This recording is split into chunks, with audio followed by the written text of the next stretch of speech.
SM Store, amanah dalam muamalah.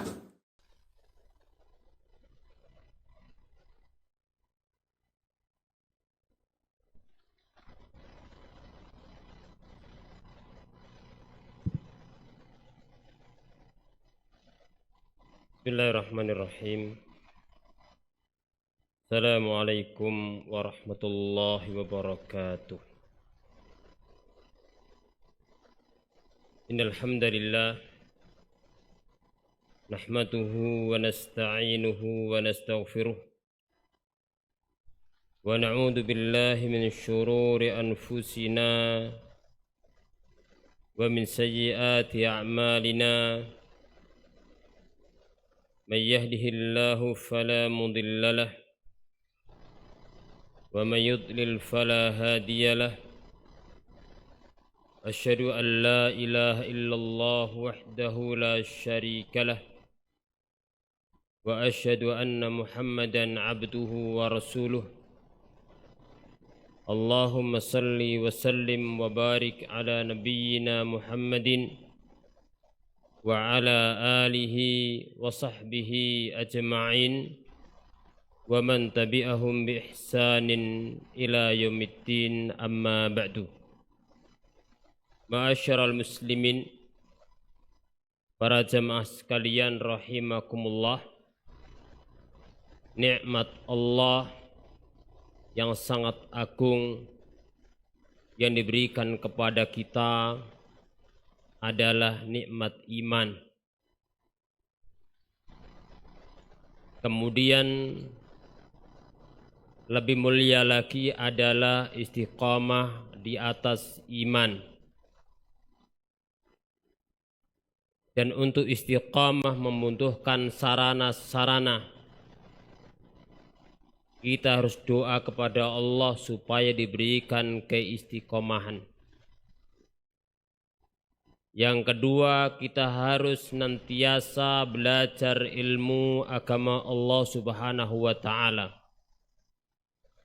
Yang ketiga, jangan jauh-jauh dari orang-orang mulia, orang-orang saleh yang memiliki ilmu dan mengamalkan ilmunya. Yang keempat, jangan jauh-jauh dari tempat baik. Jangan jauh-jauh dari masjid Allah. Jangan jauh-jauh dari majelis ilmu.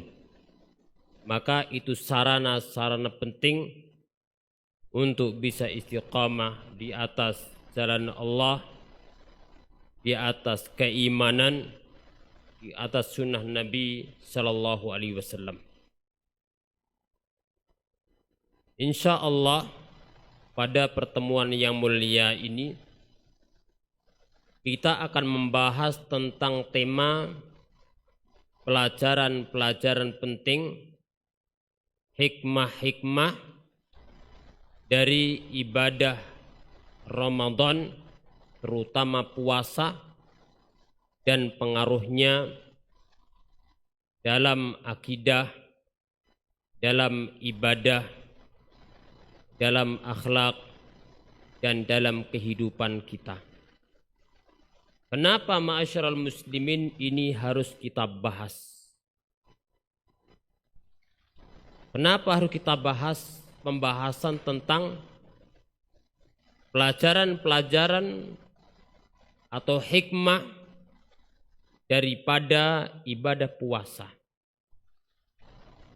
Alasannya adalah karena seorang muslim ketika mengetahui pelajaran, makna, hikmah, pengaruh dari satu ibadah, maka itu dapat menjadi pendorong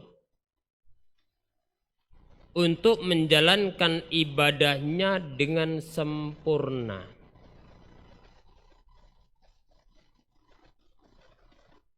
Kemudian yang kedua,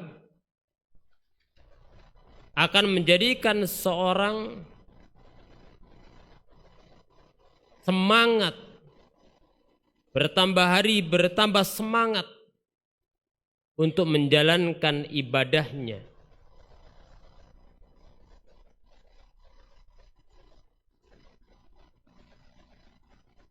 Yang ketiga, seorang akan berusaha bahwasanya pengaruh ibadah itu tidak hanya pada saat itu saja, tapi berusaha mengambil pelajaran dari ibadah Ramadan untuk dibawa setelah Ramadan. Ibadah 1 hari, 1 bulan, dilanjutkan pada bulan-bulan berikutnya, dan itu tanda di antara tanda-tanda amal diterima oleh Allah. Karena di antara tanda amal itu diterima adalah amal itu membuahkan amal-amal baik yang lainnya. Oleh karena itu Allah berfirman, innama yataqabbalullahu minal muttaqin. Sesungguhnya Allah hanya menerima dari orang-orang yang bertakwa. Pada kesempatan yang mulia ini saya akan menyebutkan secara singkat tentang pelajaran-pelajaran penting dari bulan Ramadan. Dan barangkali yang akan saya sampaikan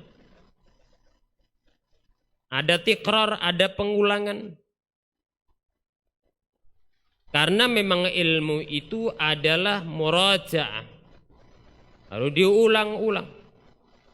Makanya surat Al-Fatihah diulang-ulang dalam bacaan salat. Supaya apa? Supaya mengakar dalam hati. Supaya diresapi maknanya. Diambil pelajarannya. Dijalankan maknanya. Dan memang seorang penuntut ilmu itu ada 2 kemungkinan. Yang pertama, dia mempelajari ilmu yang sudah dipelajari. Supaya apa? Supaya ilmunya tidak hilang. Karena ilmu kalau sudah dipelajari lalu ditinggalkan, ilmu itu akan hilang. Padahal ilmu yang sudah pelajari itu ra'sul mal, ibarat modal bagi orang pedagang. Tidak bisa diremehkan masalah tikrar, pengulangan ilmu, pengulangan pelajaran. Yang kedua adalah mempelajari ilmu yang belum dipelajari sebelumnya. Ibarat orang pedagang adalah cari untung, mengembangkan modalnya agar tidak berhenti sampai di situ, tapi ada peningkatan. Kita mulai dari yang pertama, apa pelajaran penting dan hikmah penting dari ibadah puasa?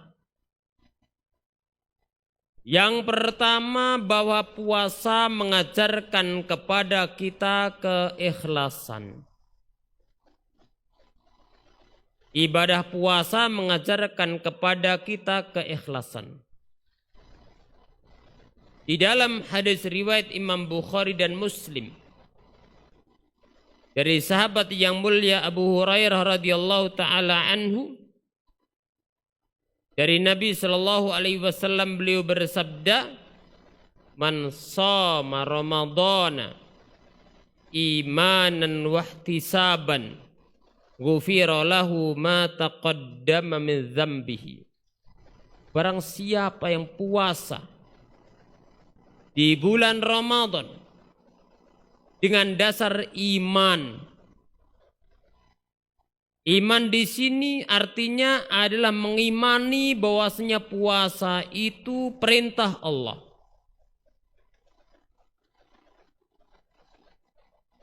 Bahwasanya puasa adalah kewajiban yang datangnya dari Allah Subhanahu wa taala.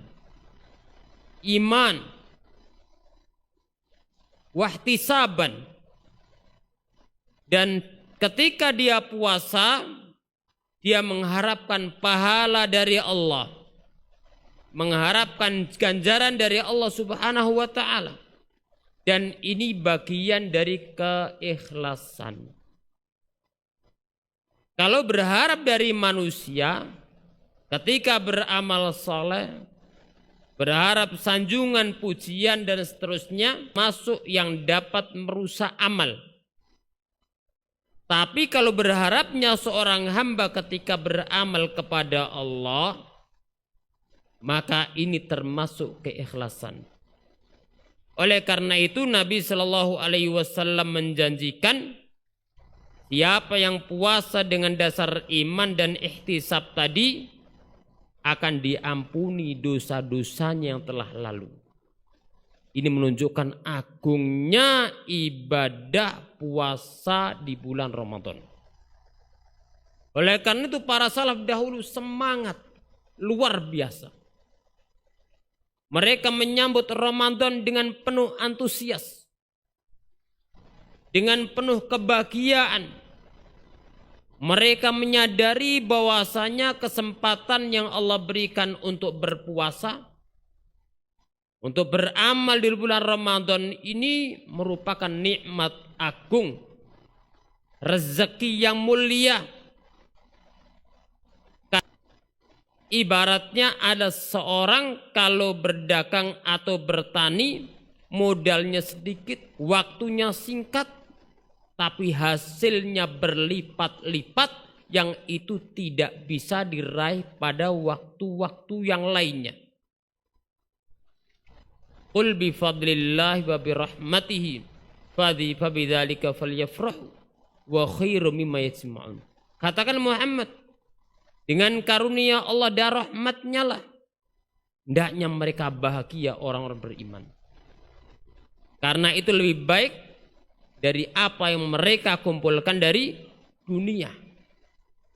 Maka kita memohon kepada Allah dipertemukan dengan bulan Ramadan dan bisa beramal saleh.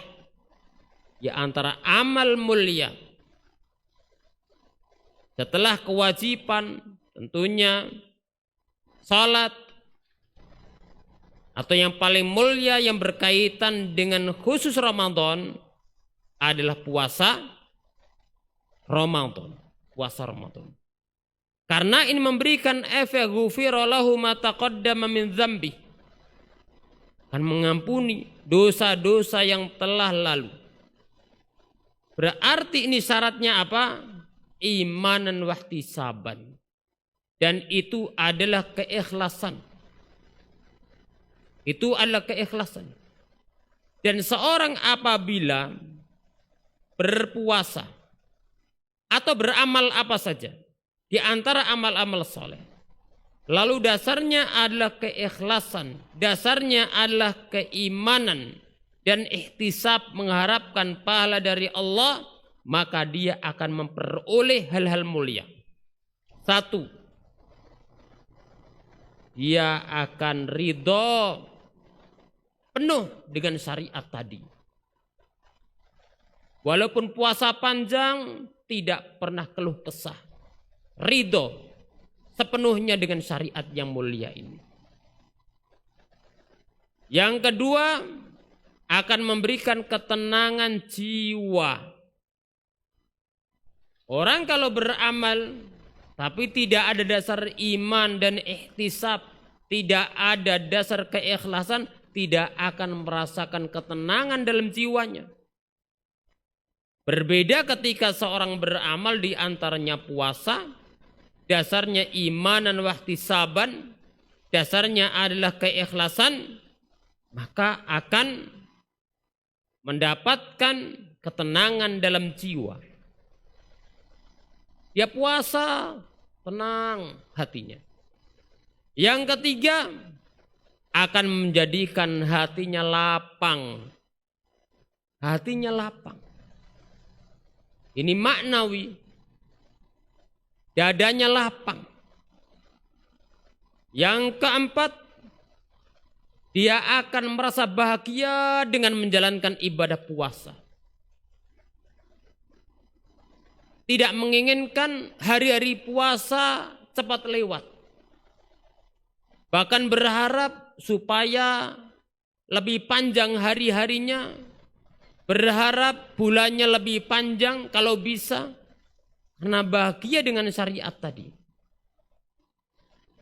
Yang kelima, seorang ketika berpuasa dengan dasar iman dan ihtisab, maka dia akan bersyukur kepada Allah luar biasa karena diberikan kesempatan oleh Allah untuk berpuasa di bulan Ramadan, bulan yang mulia ini.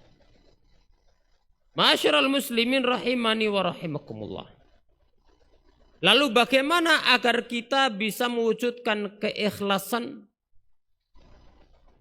ketika menjalankan ibadah kepada Allah secara umum maupun ibadah puasa?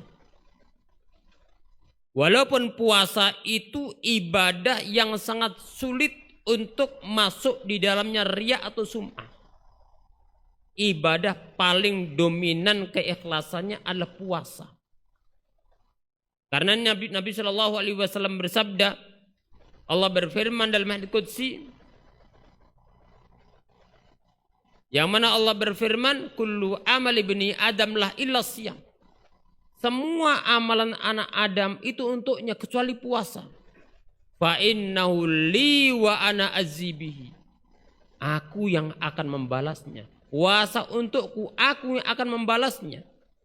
Dengan balasan tanpa hitungan. Berbeda dengan amal-amal yang lainnya, 10 kali lipat sampai 700 kali lipat ila sab'i mati dhi'fin. Tapi amal puasa adalah dilipat gandakan oleh Allah tanpa hisab. Karena di dalamnya ada kesabaran terhadap perintah Allah. Di dalamnya ada kesabaran dalam menjauhi larangan Allah. Di dalamnya ada kesabaran dalam menghadapi suatu kepahitan, kesulitan, suatu beban. Dan Allah berfirman, innama yuwaffas sabiruna ajrahum bighairi hisab. Allah mencukupi pahalanya orang-orang yang sabar tanpa hisab. Maka bagaimana supaya bisa mewujudkan keikhlasan? Di antaranya satu. Yang pertama, doa kepada Allah Subhanahu wa taala. Karena Allah yang meneguhkan hati kita. Dan Allah yang bolak-balikkan hati. Maka doa. Yang kedua, perlu adanya perjuangan di dalam beramal. Oleh karena itu, Al-Allamah Ibnu Utsaimin rahimahullahu ta'ala menyebutkan, seorang apabila ibadah seperti sholat, yang satu kesatuan, kata beliau, apabila dari awal niatnya tidak ikhlas, sampai akhir pun tidak ada nilainya. Tapi ketika dia belum menyebutkan ketika awalnya ikhlas, kemudian sampai pertengahan goncang. Ada muncul ingin dipuji, ingin disanjung, atau yang lainnya, maka manusia ada dua keadaan. Yang pertama, seorang itu senang malahan, mengikuti, senang dipuji, diteruskan, dinikmati. Maka ini adalah rusak seperti orang yang niatnya rusak dari awal.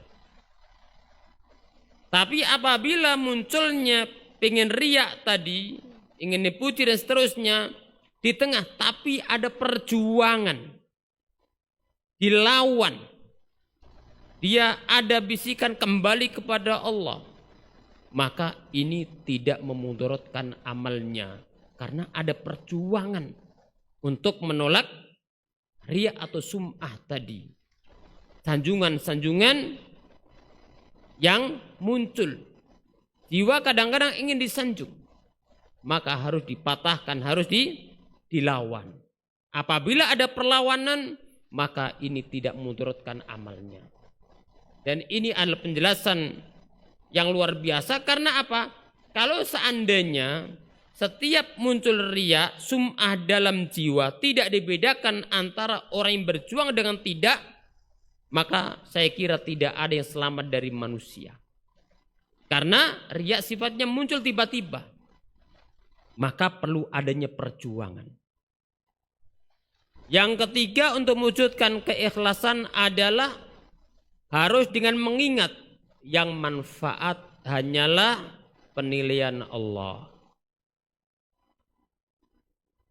Sedangkan penilaian manusia, sanjungan manusia tidak ada manfaatnya.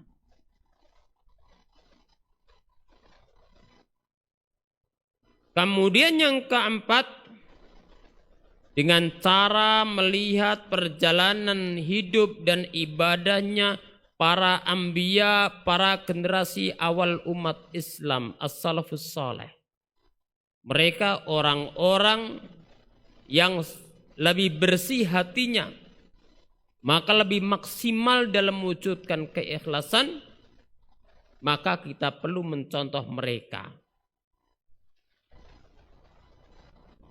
Masyarul muslimin rahimakumullah. Sekarang kita masuk pada pelajaran yang kedua.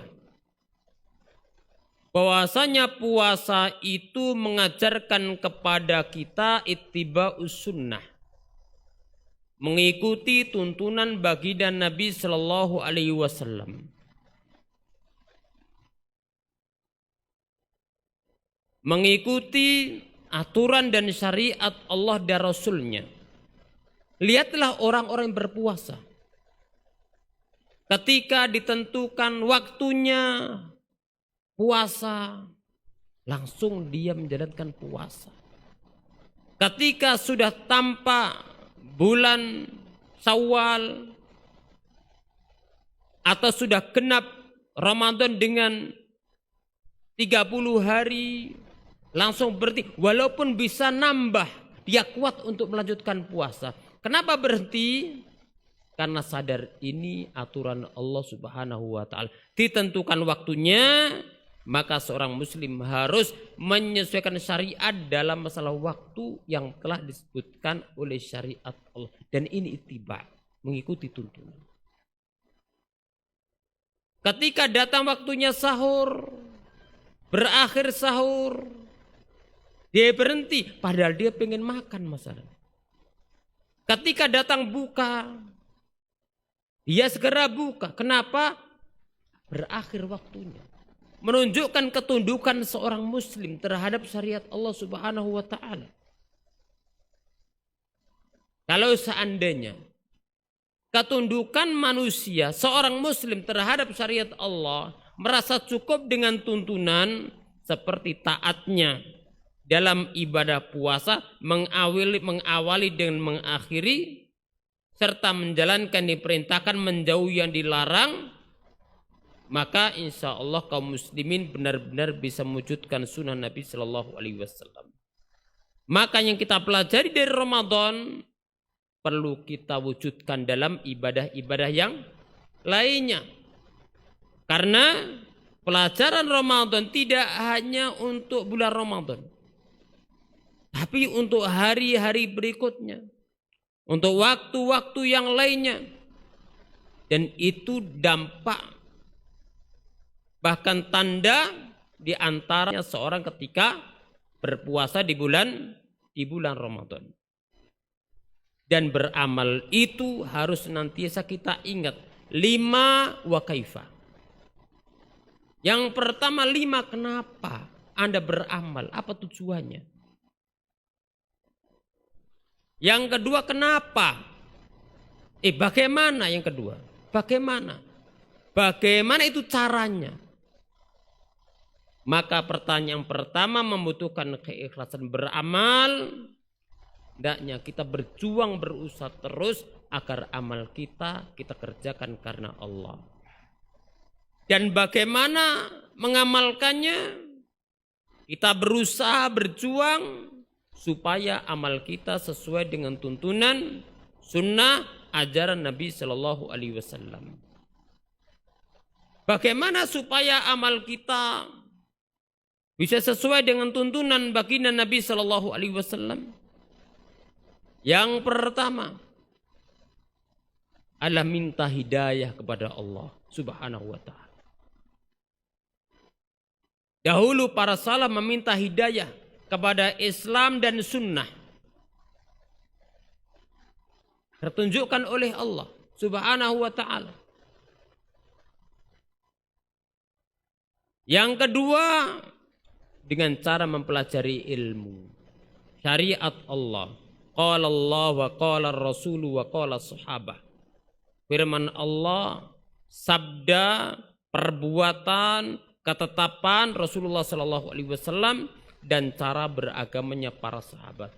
Karena seorang muslim kalau dia tidak mengenal agamanya, tidak tahu ini tuntunan apa tidak.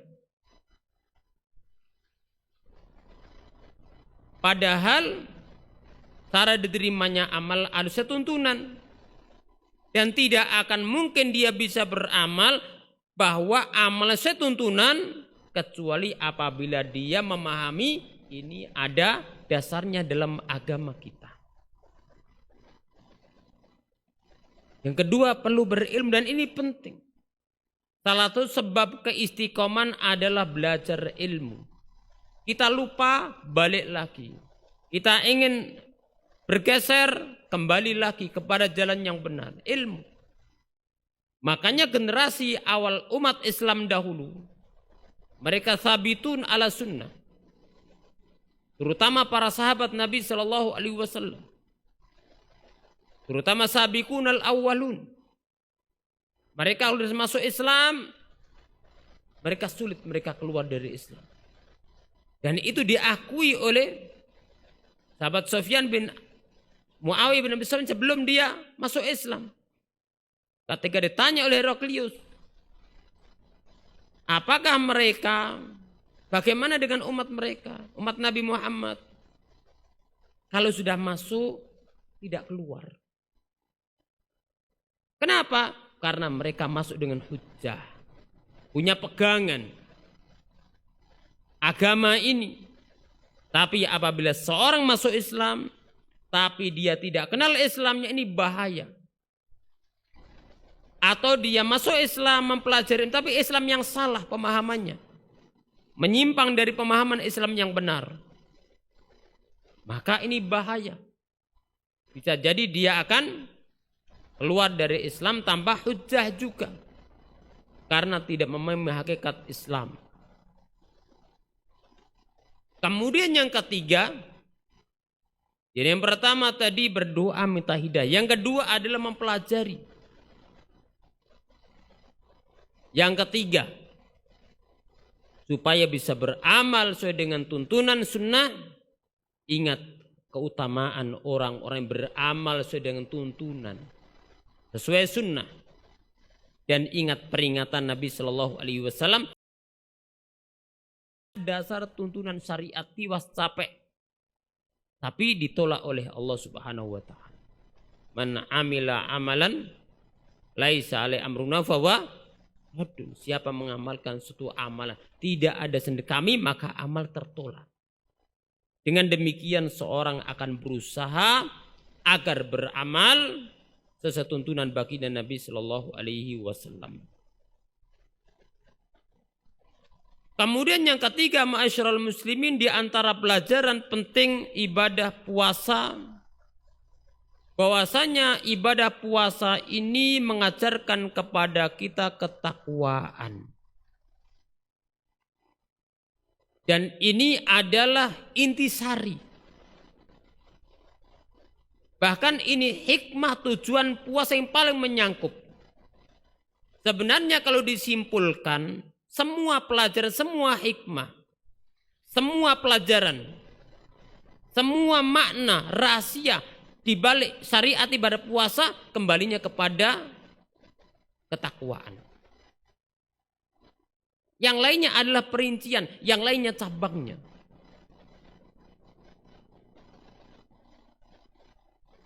Allah Subhanahu wa taala berfirman, ya ayyuhalladzina amanu kutiba alaikumussyam kama kutiba alal ladzina min qablikum la'allakum tattaqun. Wahai orang-orang yang beriman, diwajibkan kepada kalian berpuasa.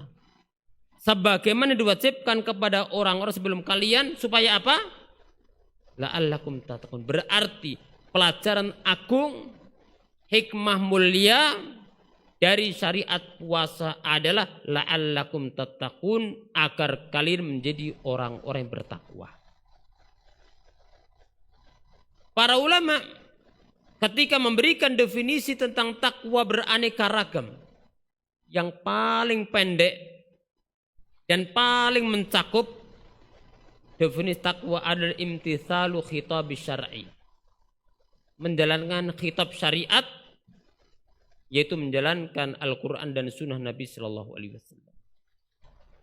Dan khitab syariah itu kalau diperinci ada dua macam. Pertama adalah berita, yang kedua adalah tuntutan.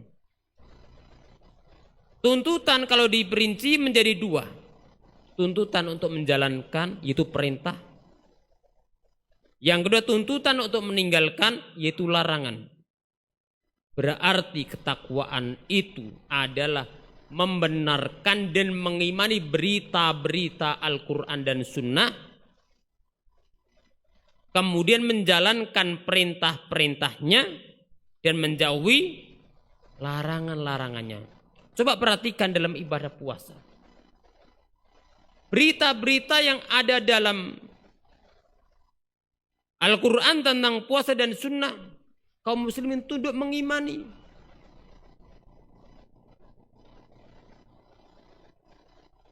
Ketika ada perintah, dijalankan. Bahkan tidak hanya yang wajib, bahkan yang sunnah semangat. Puasa dijalankan. Salat wajib ditambah. Salat sunnah, tarawih. Apalagi hari-hari pertama. Full masjid-masjid ya. Kemudian hari-hari terakhir full. Tapi seorang yang memahami hakikat Ramadan, maka tidak membedakan awalnya dengan tengahnya, apalagi akhirnya. Semakin akhir tambah semangat. Karena intisari daripada ibadah Ramadan paling mulia adalah pada 10 hari terakhir. Maka wujud ketakwaan tampak. Maka kemungkaran berkurang ketika datang bulan Ramadan. Itu dirasakan. Dan setiap muslim pun menyadari meningkat amalnya. Sholatnya bertambah jaga. Puasanya sempurna. Kaono asar muka ya. 30 hari kecuali ada sebab yang syar'i. Begitu pula yang memiliki harta, keluarkan. Bahkan sebagian zakat yang sebenarnya wajibnya setelah Ramadan seringkali ditarik, dikeluarkan pada bulan Ramadan. Karena semangat, merasa ringan kalau mengeluarkan pada bulan Ramadan. Memberikan buka kepada orang yang berpuasa hidup di mana-mana, ringan. Peningkatan luar biasa. Masyarul muslimin rahimakumullah. Bagaimana mewujudkan makna la'ala? Yang pertama adalah dengan akidah dan tauhid yang benar. Ini yang paling berpengaruh. Dan ini dasar bagi agama ini. Pondasi bagi agama ini, pondasi amal. Tidak akan benar tanpa akidah, tanpa tauhid ini. Ini pondasinya. Kewajiban paling wajib adalah tauhid. Kebaikan yang paling baik adalah tauhid. Ketaatan paling agung adalah tauhid. Sebaliknya, kemungkaran paling mungkar adalah kesyirikan kepada Allah Subhanahu wa taala.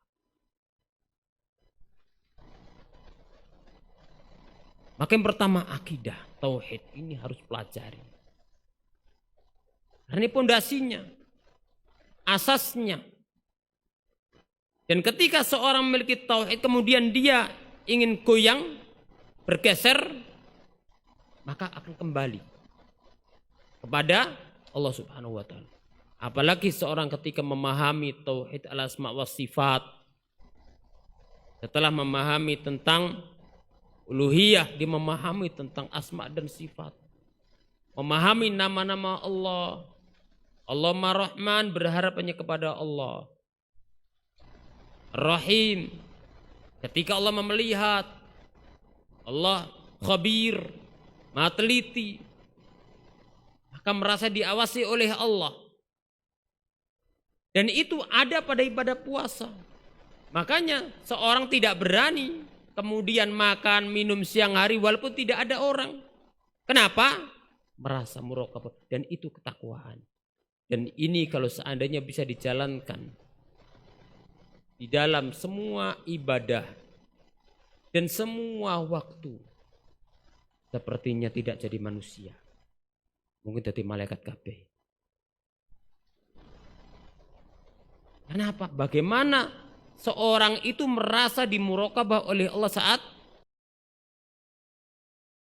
harapannya dari pelajaran puasa itu berpengaruh pada ibadah-ibadah yang lainnya. Berpengaruh pada waktu-waktu yang lainnya. Maka ketika kita biasakan di Ramadan ini, harapan kita berefek, berpengaruh dalam kehidupan kita setelah bulan Ramadan.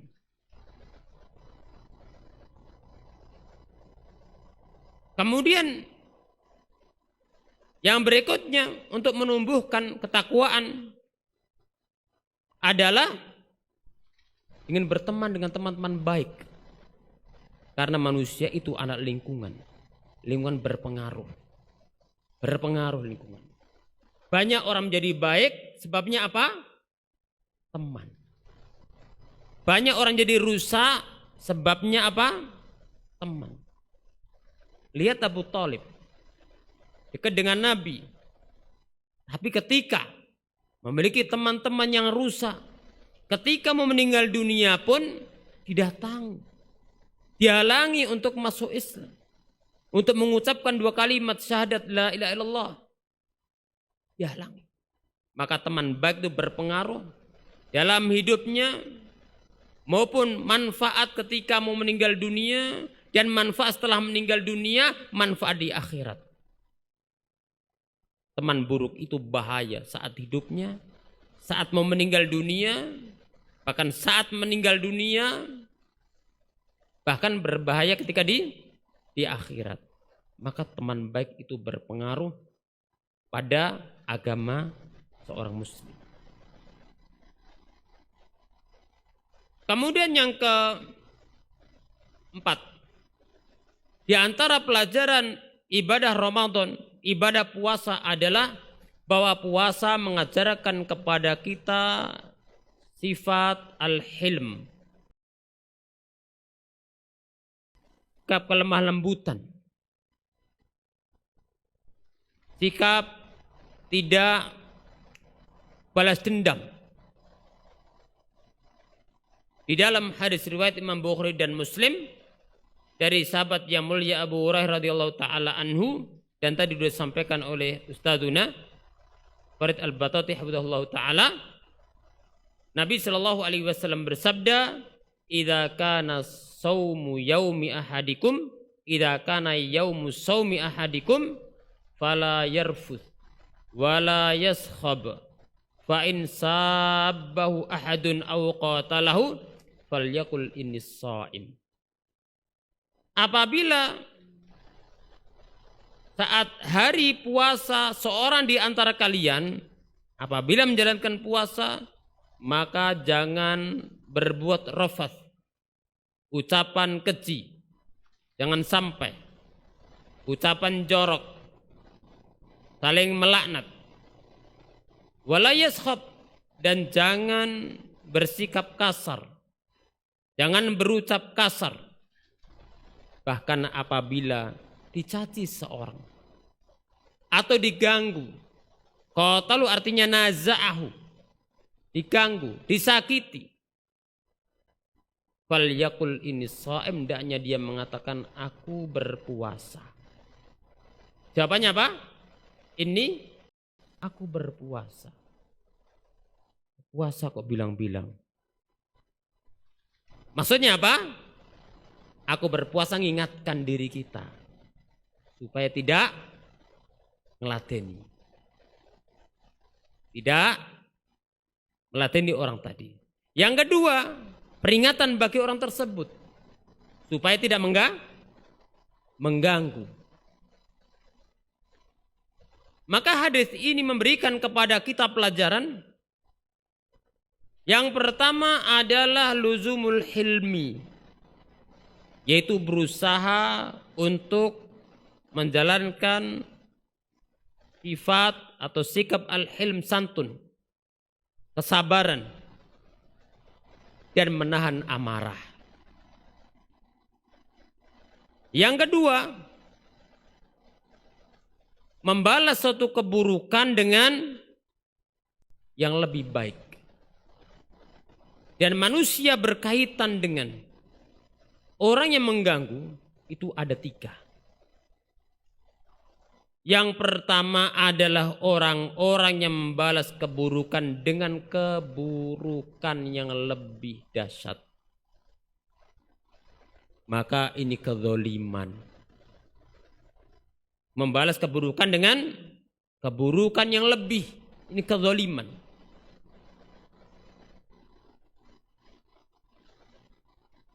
Yang kedua adalah mujazatu al-musi' bil musawi, yaitu memberikan balasan yang setimpal, yang sepadan.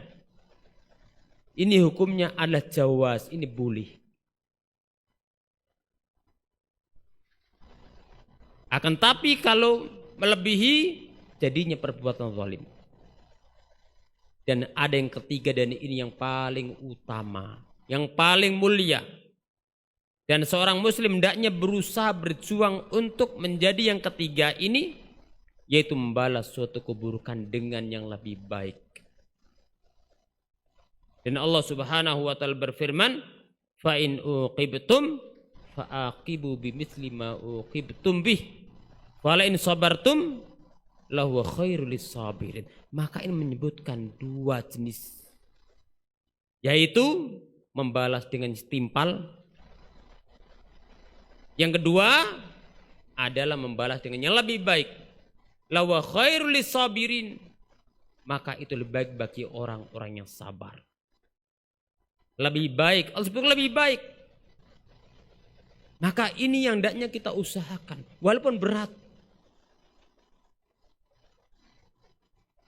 Terkadang berat, makanya pahalanya luar biasa karena berat, tapi ada perjuangan. Kalau seorang ternyata menjadi-jadi, dia tidak mau tobat, kemudian kita berusaha tetap dengan sikap yang lebih baik tadi, maka itu hubungan antara dia dengan Allah Subhanahu wa taala. Terkait dengan dosanya kepada Allah Subhanahu wa taala.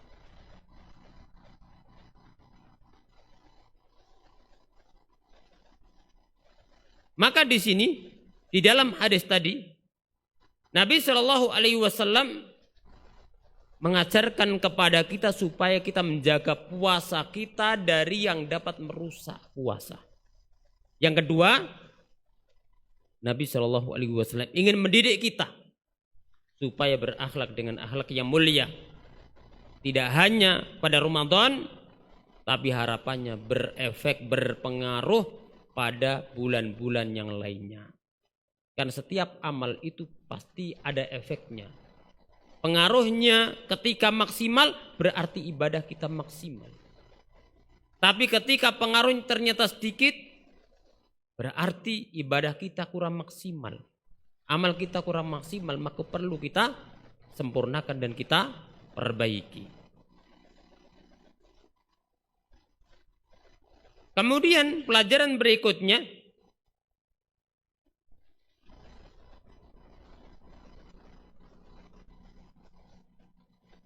bahwasanya Ramadan ini mengajarkan kepada kita supaya memanfaatkan kesempatan-kesempatan mulia yang Allah berikan.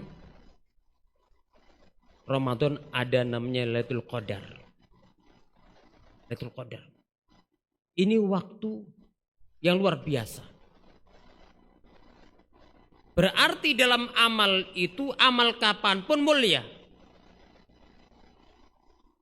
Dan seorang hamba diperintahkan berbuat baik kapan saja.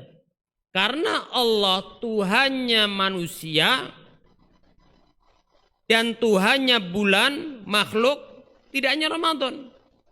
Tapi seluruh waktu yang ada. Makanya kunu rabbaniyin wala takunu ramadhaniyin. Jadilah para hamba Allah yang rabbani. Tidak menjadi hamba Allah hanya pada bulan Ramadan saja. Tapi ketika ada kesempatan seperti Ramadan, terutama 10 terakhir, terutama waktu-waktu yang dominan itu ada Lailatul Qadar, maka hendaknya seorang lebih semangat lagi dalam beramal, memanfaatkan. Ikhwani fillah rahimakumullah, ujian hari ini tidak seperti pada zaman dahulu. Dahulu seringkali kita lihat dari santri sampai awamnya ketika Ramadan sibuk dengan Al-Quran. Tapi hari ini seringkali kita lihat dari awamnya sampai santrinya sibuk dengan HP. Makanya ini keadaan yang berbeda sekarang dengan dahulu. Bahkan saat pelajaran terkadang tidak ada kaitannya dengan pelajaran. Kadang ada yang nonton ini, nonton itu. Maka ini tidak sesuai dengan inginkan dari ibadah.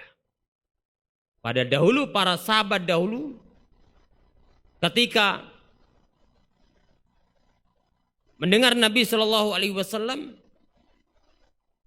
menyampaikan ayat, menyampaikan hadis, menyampaikan ilmu, ka'anna fi ru'usimit thair, seakan-akan di atas kepala mereka ada burung. Tidak gerak, anteng, madep, menghadap. Pikirannya menghadap kepada ilmu, hatinya tertuju pada ilmu, pendengaran tertuju pada ilmu. Inna fi dzalika la dzikra liman kana lahu qalbun aw alqasam aw huwa syahid. Ini syarat untuk mendapatkan faedah. Inna fi dzalika la dzikra. Pada pernikahan itu ada peringatan. Dzikra, peringatan. Al-Quran dzikra. Sunnah Nabi termasuk dzikra. Nasihat termasuk dzikra. Ini berpengaruh secara zatnya. Tapi berpengaruh pada siapa? Liman kan lo qalbun, bagi orang yang punya hati. Saya tanya, apakah setiap manusia punya hati? Punya hati apa tidak? Punya hati. Jasadnya. Tapi tidak semua hati itu memahami yang dimaksudkan oleh syariat Allah. Maka butuh bukan sekedar hati, tapi al-qalbul hayyu, hati yang hidup. Yang bisa mengambil faedah dari peringatan ala al-qalbul hayyu, hati yang hidup. Inna fi dzalika la dzikra liman kana qalbun. Au al-qasam, yang kedua telinganya. Al-isgha, al-insat, perhatian. Al-isgha, al-insat. Wa huwa syahid, artinya apa? Ketika dibacakan ayat seakan-akan ayat ini untuk kita. Dibacakan hadis seakan-akan hadis ini arahnya kepada kita. Apabila kita bisa mewujudkan ini, maka kita akan mendapatkan ilmu dengan maksimal, insya Allah mendapatkan peringatan lebih maksimal. Karena ada ayat kita simak seakan-akan tujukan kepada kita. Seakan-akan hadis itu Rasul menyampaikan kepada kita, dan itu nikmat agung. Kita jauh dari tempat Rasulullah, kita jauh dari zaman Rasulullah, Al-Quran sampai kepada kita, sunnah sampai kepada kita, ilmu Islam sampai kepada kita, maka itu nikmat Allah, hendaknya kita syukuri.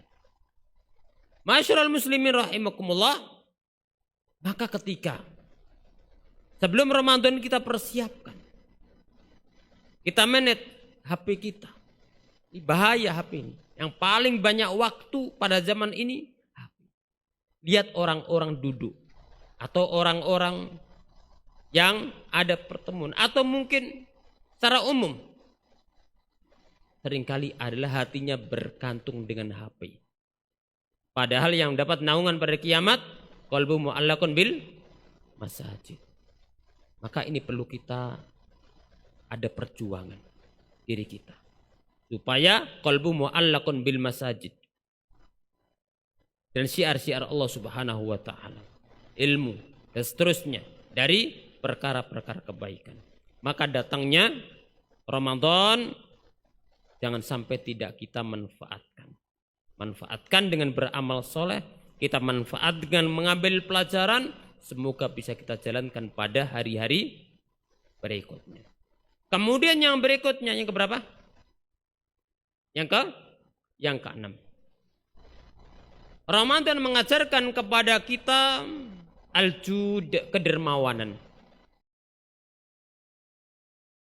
Sebutkan kedermawanan mesti yang dipikirkan seorang adalah berkaitan dengan harta. Pada dalam Islam al-jud itu lebih luas daripada harta. Baginda Nabi Shallallahu Alaihi Wasallam bersabda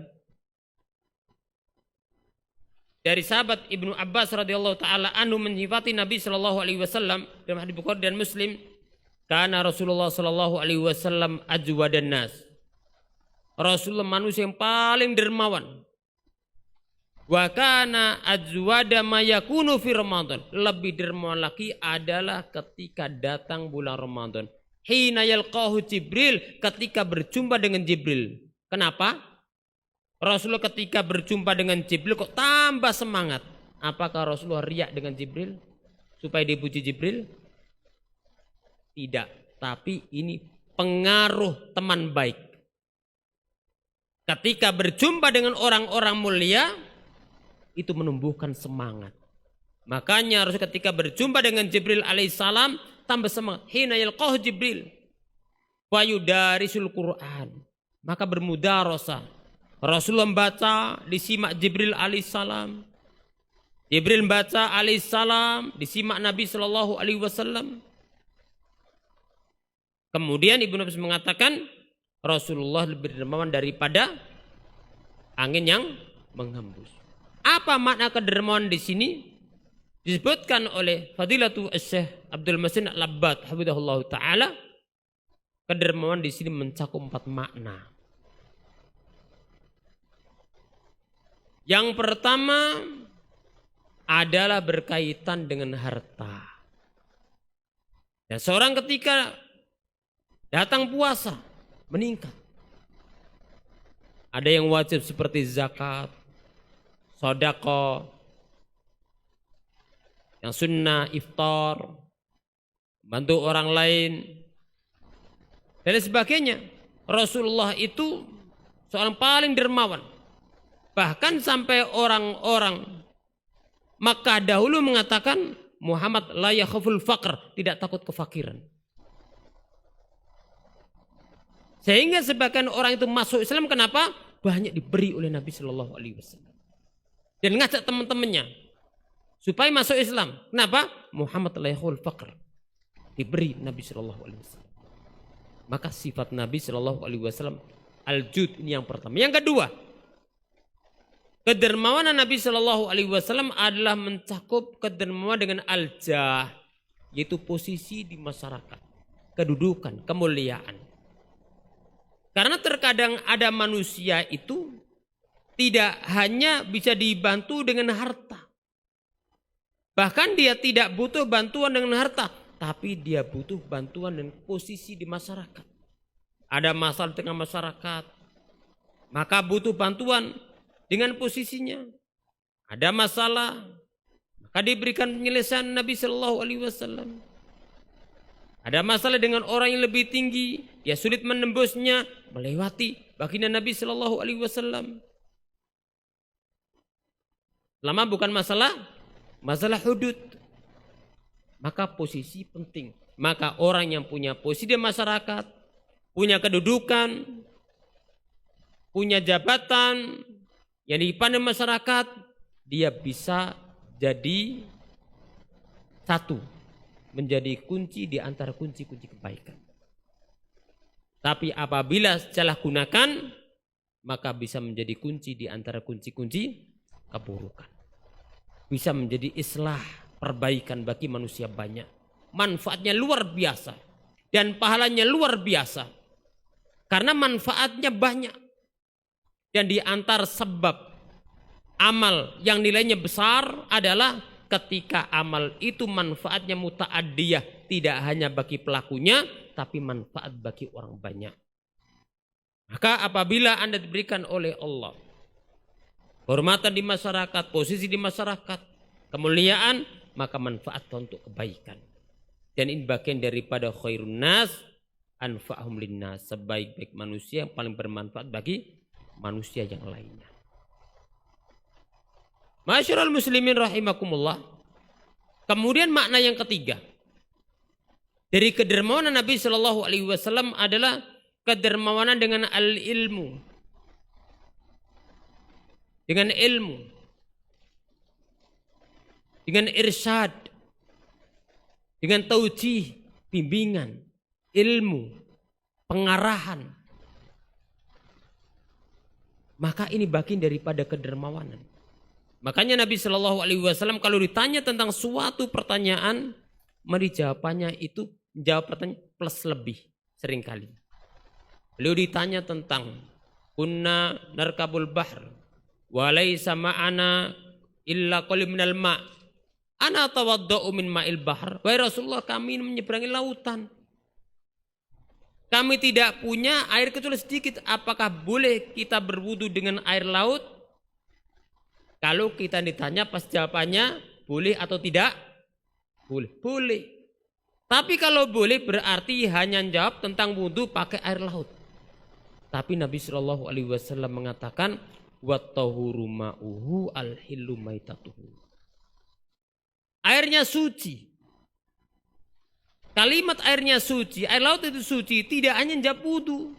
Berarti menjawab pertanyaan kalau orang tanya untuk mandi. Menjawab pertanyaan orang yang mau tanya untuk minum. Kalau doyan. Menjawab pertanyaan bagi orang yang ingin masak. Nyuci. Dan seterusnya. Cukup dengan satu kalimat. Wattahuru ma'u. Luar biasa. Tidak hanya itu. Al-hillu maitatuhu. Bangkainya halal. Jadi kalau ada bangkai supaya halal dimasukkan ke air laut, nanti dimakan, gitu ya. Maksudnya adalah bangkai hewan yang hidup di dalam laut. Jadi al-hillu maitatuhu. Hewan yang hidup di laut kemudian mati. Baik dinamakan ikan atau dinamakan apa, yang penting hidupnya di laut, maka kalau mati bangkainya halal. Ini itu kemudahan. Coba sampean bayangkan. Kalau seandainya bangkai ikan itu enggak halal. Bagaimana para nelayan itu akan mengangkut ikan yang mereka dapat di laut dengan bawa airnya. Supaya apa? Tetap bisa hidup sampai darat. Belum lagi nanti nyembelihnya. Bagaimana Anda menyembelih? Iya kalau ikan besar. Ikan kecil-kecil kayak gini-gini tuh. Ikan teri-teri. Bisa kalian menyembelih. Itulah kemudahan yang Allah berikan. Kemudian jadikan air laut itu asin. Coba kalau air laut itu tawar. Akan cemar. Lingkungan akan tercemar. Kalau tercemar lingkungan akan berefek bagi manusia. Rusak alam lingkungan. Karena luasnya lautan lebih luas daripada daratan. Maka itu hikmah yang agung yang Allah berikan. Kalau asin, masuk ada bangkai ikan, bangkai ini lenyap dia. Maka itu hikmah yang luar biasa yang Allah ingin kepada hamba. Fabi ayyi ala'i rabbikum tukadziban. Kemudian ma'asyiral muslimin rahimakumullah. Jadi yang pertama kedermawan Rasul menjaga apa tadi? Harta. Yang kedua, kedudukan. Yang ketiga, dengan ilmu, dengan bimbingan. Ada satu lagi saya lupa. Nanti kapan-kapan kita lanjut. disebutkan dalam kitab Isruna Hadisan min Sahih Bukhari oleh Syekh Abdul Muhsin Al-Abbad radhiyallahu taala tentang 4 makna tadi. Kemudian yang terakhir yang saya sampaikan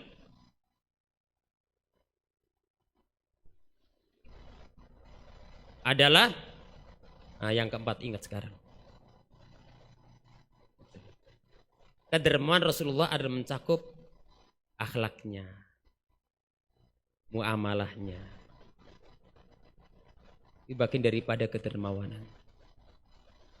Makanya menyebutkan di antara sedekah adalah bersenyum, tabassum, kebajikan. Sedekah bagian daripada itu.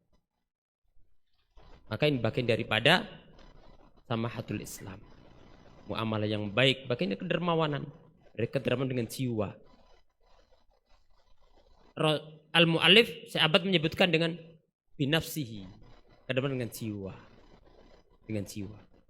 Rasulullah berjuang dengan jiwa dan raganya. Berarti satu dengan harta, yang kedua dengan jah kehormatannya, yang ketiga dengan ilmu dan bimbingannya, yang keempat dengan jiwanya.